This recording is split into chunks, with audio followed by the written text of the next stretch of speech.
kami meyakini bahwa apa yang diwariskan oleh leluhur kami berdasarkan situs-situs prasasti yang ada, nah itu merupakan desa yang memang sudah ada sebelum peradaban Majapahit ke Bali.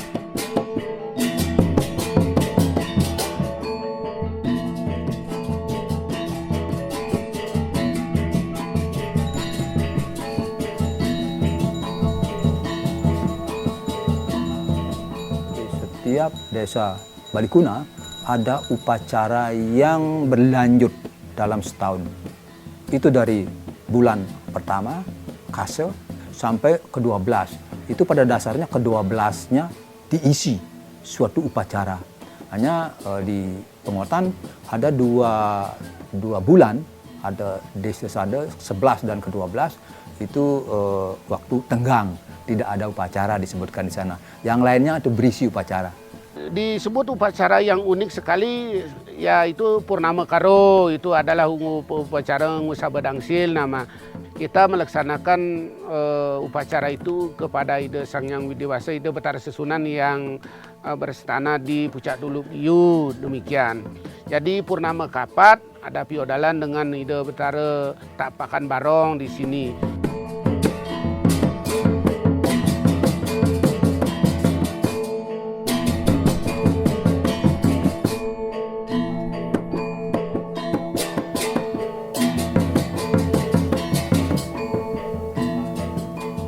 Barong itu kan binatang, barong bangkung, barong macan, itu kan binatang buas itu.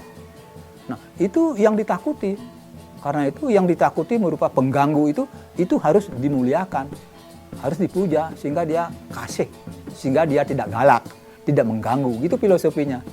Jadi bahwa barong itu boleh dikatakan simbol dari binatang-binatang buas di daerah pegunungan yang dihuni oleh manusia zaman dulu yang dalam tanda kutip dilakukan upacara-upacara penghormatan kepada binatang-binatang disembelihkan, dipuja, didoa supaya binatang-binatang buas itu tidak mengganggu manusia.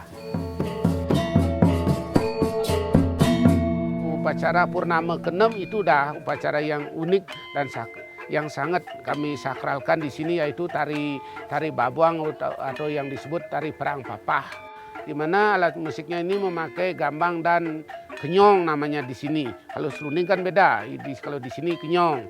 Nah, habis upacara ini besoknya sudah mulai nyepi adat di sini itu. Nyepi adat itu selama 11 hari.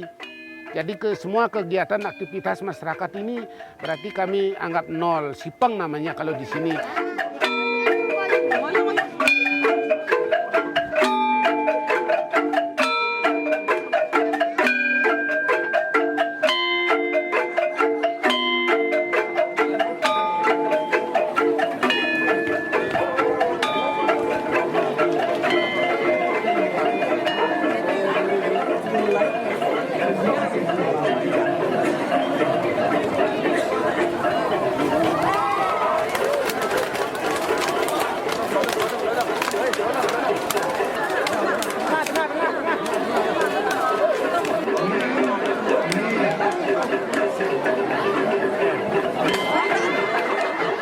Ya, jadi kalau kawin massal di sini dalam 1 tahun itu ada 2 kali pelaksanaan.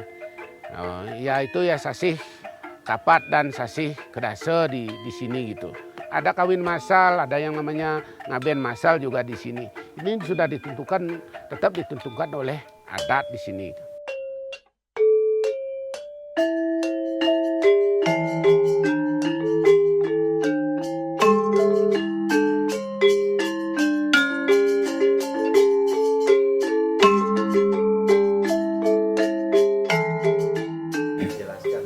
Ya, menurut saya Ulu Apad itu kan merupakan sistem pemerintahan desa di desa-desa tua, Balikuna begitu, zaman dulu.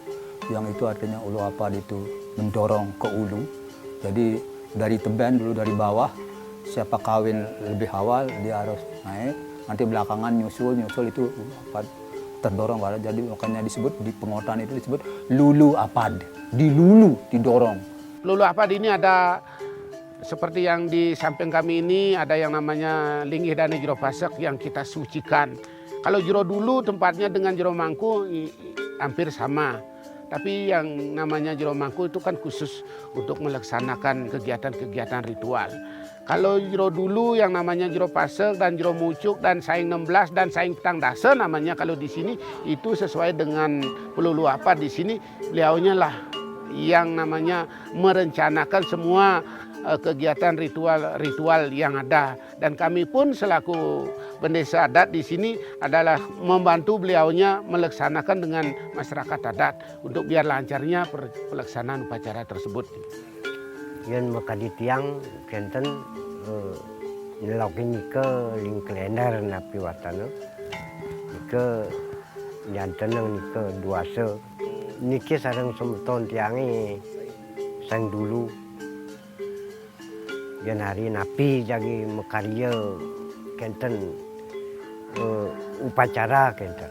Setelah sudah berkembang menjadi sebuah komunitas desa adat, nah di sini organisasi peduluan yang memang bertanggung jawab untuk di sisi upacaranya, sedangkan untuk kemasyarakatannya mulai ada pemimpin, nah yang namanya kepala adat, nah atau bendesa gitu kalau di sini bendesa adat. Nah lalu perkembangan kelembagaan, nah Jero Mekel ini akhirnya berubah. Dia sudah mulai dianggarkan gaji dari pemerintah dengan masuk peradaban baru sehingga dia dinamakan Perbekel. Nah jadi Perbekel dia sudah tanggung jawabnya ke pemerintahan secara dinas. Kalau proses pemilihan, jadi kalau peduluan, dia prosesnya sudah otomatis karena ada daftar dari yang tertua sampai yang termuda, karena dia estafet. Nah, sedangkan kalau Perbekel sama kepala adat itu dipilih secara demokratis. Gitu. Tapi nanti setelah disahkan, dia akan diakui secara adat maupun secara dinas. Persoalan sekarang memang di desa-desa di Bali, sistem ulu apad itu di desa-desa tua banyak yang sudah terpengaruh, tergerus dengan sistem pemerintahan yang baru. Apalagi dengan sistem pemerintahan yang baru dalam Perda di Bali disebut Perda Desa Pakraman, maka sistem ulu apad tampaknya juga ada yang terpengaruh atau dipengaruhi, sehingga dia ada peluang untuk berubah. Nah, seperti apa yang terjadi di Pengotan, sistem kebayan ulu apad itu ada, tetapi yang di luanan Jero Kebayan itu dianggap sebagai struktur penasihat di dalam sistem kebedesaan, sehingga perannya sudah mulai terbatas. Sejauh mereka memerlukan nasihat atau diberitahu atau diminta nasihat dan sebagainya, tapi keseharian sudah dipimpin atau dioperasikan oleh kebedesaan, jadi bendesa adat yang dibangun oleh sistem kebedesaan Desa Pakraman sekarang.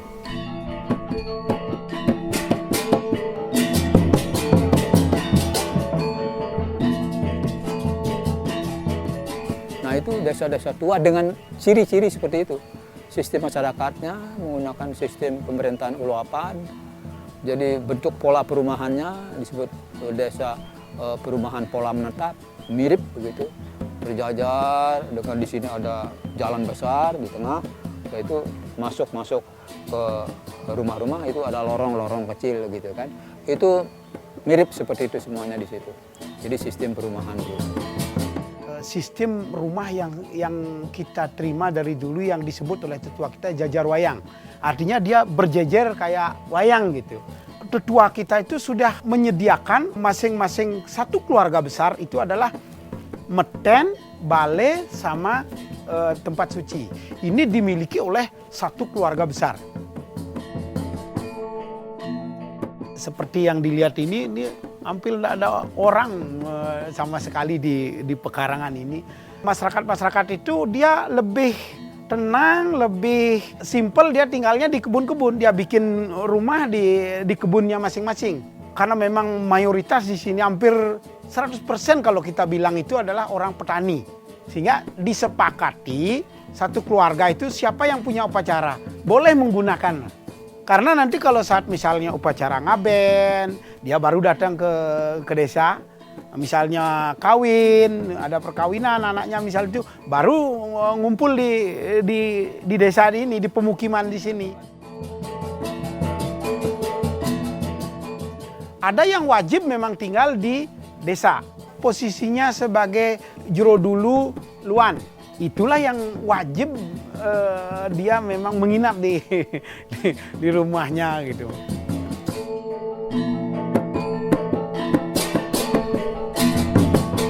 Kita punya pura yang kita sucikan dan kawitan itu adalah di puncak Gunung Abang, namanya Pura Tuluk Biu. Itu satu. Yang kedua ada di lereng Gunung Abang itu namanya Gelagah Putih. Ketiga ada dalam Penyungsung namanya di sini.